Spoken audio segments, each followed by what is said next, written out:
Hello students, creative knowledge की तरफ से मैं आपको वेलकम करता हूं। हमने प्रीवियस लेक्चर में देखा 5th और 6th लेक्चर में फ्लो चार्ट के बारे में और उसकी कंप्लीट एक्सप्लेनेशन किया विद एग्जांपल्स। हमारा 7th लेक्चर है, यूनिट 1 चल रहा है, कंप्यूटर की बुक 9th क्लास से। एल्गोरिथम है आज का हमारा topic.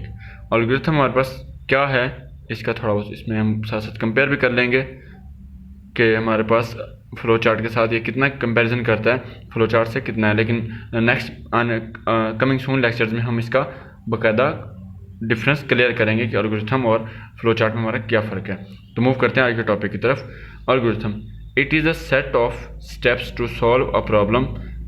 It is written in a natural language. Same वही है, हमारे पास स्टेप बाय स्टेप हम सॉल्व करते हैं किसको, हमारी जो प्रॉब्लम होती है उसको स्टेप बाय स्टेप सॉल्व करना होता है। और लेकिन इसमें एक चीज़ मखसूस है, हमारे पास मखसूस बात है कि हमने इसमें नेचुरल लैंग्वेज का यूज़ करना होता है। ये हमारे पास मखसूस चीज़ है, इसमें हमने नेचुरल लैंग्वेज का यूज़ करना है जो हमारे कंप्यूटर की लैंग्वेज अंडरस्टैंड कर सकती है। फर्स्ट एग्जांपल है हमारे पास, एक इस डिफाइन को समझाने के लिए मैंने एक एग्जांपल दी है। Solve a problem to prepare a tea. हमने चाय तैयार करनी है, जो कि हमने इस प्रॉब्लम को सॉल्व करने के लिए एल्गोरिथम का यूज़ करना है, ना कि फ्लो चार्ट का यूज़ करना है। फर्स्ट टाइम हमने स्टार्ट करना है। अब एल्गोरिथम में हम क्या करेंगे, सिंपल ले लेंगे, लेकिन हमारे पास फ्लो चार्ट में होता था कि हम उसमें बाकायदा सैम्पल्स भी यूज़ करते थे फ्लो चार्ट के। इसमें हम सैम्पल्स यूज़ नहीं करेंगे, सिर्फ अपने प्रॉब्लम को स्टेप बाय स्टेप सॉल्व करने की कोशिश करेंगे। स्टार्ट करेंगे, उसके बाद टेक अ कैटल लेंगे, चाय बनाने के लिए बर्तन जो लेते हैं वो कैटल लेंगे। प्योर वाटर, पानी भरेंगे उसमें। Put the cattle on fire, cattle को आग पर रखेंगे। ऐड शुगर एंड मिल्क, उसमें चीनी और मिल्क दूध ऐड करेंगे। वेट टिल इट बॉयल, थोड़ा इंतज़ार करेंगे, थोड़ी देर के बाद वो बॉयल हो जाएगा। Remove the cattle from the fire, cattle को रिमूव करेंगे आग से। एट द एंड, हमारा प्रॉब्लम एंड हो जाएगा, प्रॉब्लम भी एंड हो जाएगा। जब हमारा प्रॉब्लम एंड होगा तो हम स्टेप बाय स्टेप इसको सॉल्व किया है। इसमें हमने कोई सैम्पल यूज़ नहीं किया, सिर्फ स्टेप बाय स्टेप, जैसे कि हमारे पास डिफाइन है step to solve, step by step एक एक स्टेप को हमने पिक करना है और उसको स्टेप्स को लेके आगे चलना है। अब नेक्स्ट है हमारे पास, हमने पीछे एग्जांपल भी की है और डिफाइन भी किया है। अब हम इसमें देखेंगे हमारे पास role of algorithm in problem. हमारे पास रोल क्या प्ले करता है एल्गोरिथम एक प्रॉब्लम को सॉल्व करने में। It is a complete description of a solution. Usually a computer programmer first writes an algorithm and then translate it into the code of some या सेम कह सकते हैं प्रोग्रामिंग लैंग्वेज। हमारे पास जो एक प्रोग्रामर होता है, इसका कंप्लीट कोड पहले डिस्क्राइब करता है एल्गोरिथम में। उसके बाद वो क्या करता है, हमारा एल्गोरिथम सबसे पहले कोई भी प्रोग्राम बनाने के लिए सबसे पहले हम क्या करेंगे, इसके एल्गोरिथम बनाएंगे। एल्गोरिथम बनेगा तो वो आगे कोड बना पाएगा, जिसने प्रोग्रामर होगा, जो हमारा जिसको हम डेवलपर भी कहते हैं, सॉफ्टवेयर मेकर भी कहते हैं, वो क्या करेगा, सबसे पहले एल्गोरिथम बनाएगा। उसके बाद इसको into the code of the some programming language, वो कोड बनाएगा किसमें, सम प्रोग्रामिंग इन लैंग्वेजेस में जो हमारे पास कंप्यूटर में लैंग्वेज यूज़ हो रही है। मिसाल के तौर पर C++, पाइथन, जावा, जो भी हमारे पास लैंग्वेजेस हैं उनमें वो प्रोग्राम बनाएगा।